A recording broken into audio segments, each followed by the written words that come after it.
தமிழகத்தில் தாவேகா திமுக அதிமுகவை பின்னுக்கு தள்ளி ஆட்சியை கைப்பற்றுவதற்கோ அல்லது தாவேகாவிற்கும் திமுகவுக்கும் இடையே அந்த இழுபறியான சூழ்நிலை ஏற்படுவதற்கான வாய்ப்பு இருக்கிறதா என்பதை மூத்த அரசியல் தலைவர் இதயத்துல்லாவிடம் முதலில் கேட்டுவிட்டு அதன் பின்னர் ஹரிமாதவன் கருநாகராஜன் ஆகிய இருவரும் தங்களுடைய நிறைவு கருத்தை இந்த கருத்து கணிப்பு முடிவுகளின் அடிப்படையில் தெரிவிக்குமாறு கேட்டுக்கிறேன். முதல்ல இதயத்துல்லா சார் சொல்லுங்க, இதுக்கு வாய்ப்பு இருக்கா இல்லையா? இது இந்தியா டுடே ஒரு முன்னணி இந்தியா டுடே ஆக்சிஸ் இந்தியா பல கருத்து கணிப்புகளை வெளியிட்டிருக்கிறது. அவர்கள் தமிழகத்தில் ஆட்சி மாற்றமே ஏற்பட்டுவிடும் என்று திட்டவட்டமாக தெரிவிக்காவிட்டாலும் அந்த 118 என்ற அறுதி பெரும்பான்மையை தாண்டுகிறது தாவேகா என்று தெரிவித்திருக்கிறார்கள். இதற்கு வாய்ப்பு இருக்குதா? அது இதுவரை நீங்க மொத்தம் 7 கருத்து கணிப்புகளை பார்த்தீங்க. ஆமா, 7ல் 5 திமுகவுக்கு ஆதரவா இருந்துச்சு, 2 அதிமுக திமுகன்னு கொண்டு வந்துச்சு. இந்த ரெண்டையும் நீங்க கவனிச்சிருப்பீங்க. இதெல்லாம் பார்த்துட்டு நாமளும் அந்த மாதிரி ஒண்ணு கொடுத்துடக்கூடாதுன்னு வித்தியாசமா ஒண்ணு கொடுப்போம், குருட்டாம் போக்கலன்னு மக்கள் பேசுவாங்க இல்லையா?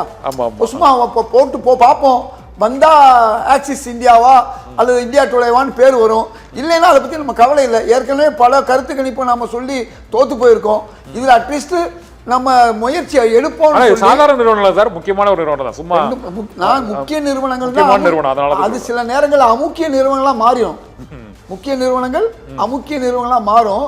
நான் இப்ப என்ன சொல்றேன், அப்போ கூட பாருங்க, ஓரளவுக்கு திமுகவுக்கும் தாவேகாவுக்கும் ஒரு சின்ன எட்ஜ், ஒரு 6 இடங்கள் தான் வித்தியாசம் வருது. அதனால நீங்க இந்த ஓவரால் கணக்கு போட்டு பாத்தீங்கன்னா, அதாவது போல் ஆஃப் போல்ஸ் வச்சுக்குவோம்.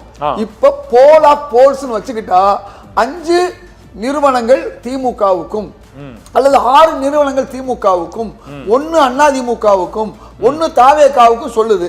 இப்ப 6, 1, 1 இந்த 2 இப்படி கணக்கு போட்டு பாத்தீங்கன்னா 6 பெருசா 1 பெருசா, 6 பெருசா 1 அல்லது 2 பெருசா, 6 தான் பெருசு.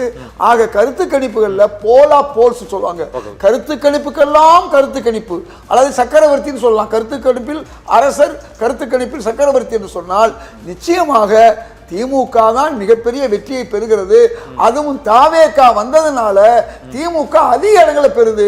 தாவேகா வராம இருந்தா அதிமுகவுக்கும் திமுகவுக்கும் ஒரு பெரிய போட்டி இருந்திருக்கும். அந்த போட்டியை இல்லாம ஆக்கியது தாவேகா. அதனால் தாவேகாவுக்கு திமுக காங்கிரஸ் கூட்டணி நன்றி செலுத்துகிறது. ஓகே, சிறிய இடைவேளைக்கு பிறகு தொடர்ந்து இந்த கருத்து கணிப்பின் இறுதி கட்ட முடிவுகள் தொடர்பாக ஹரிமாதவன் மற்றும் இதயத்துல்லா சார் மற்றும் நாகராஜன் சார் ஆகியோரை கேட்கலாம்.